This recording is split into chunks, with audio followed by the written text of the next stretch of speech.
Okay, I'm now here sa roof deck ng apartment na pwede namin na paupahan ang rooftop para sa additional na cell site.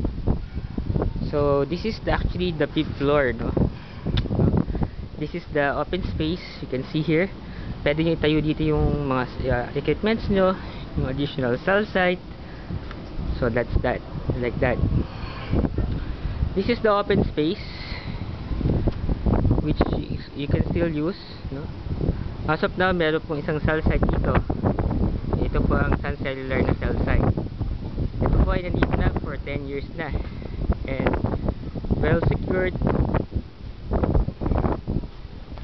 So going here, kailangan mo pumunta dumaan sa gate.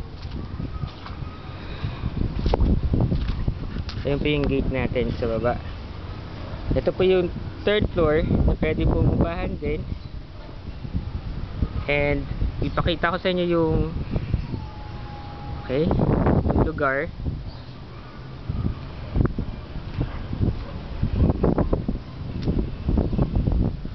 Yan po yung City Hall ng Parañaque. So you can set up sa pinaka 5th floor. This is concrete, matibay na foundation, which your unit, your cell site unit or equipment can be placed dito. And kung anong mga aparato, you can place it there. Meron po tayong electrical connections available that you can use, or you can set up your own electrical connection para secured.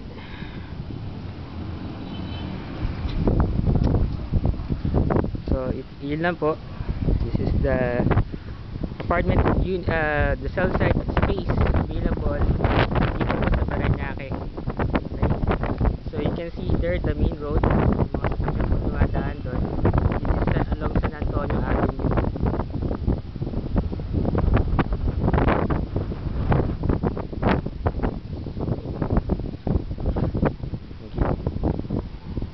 Hope you can visit or go to our place or go to our Sulit advertisement to see our map and location.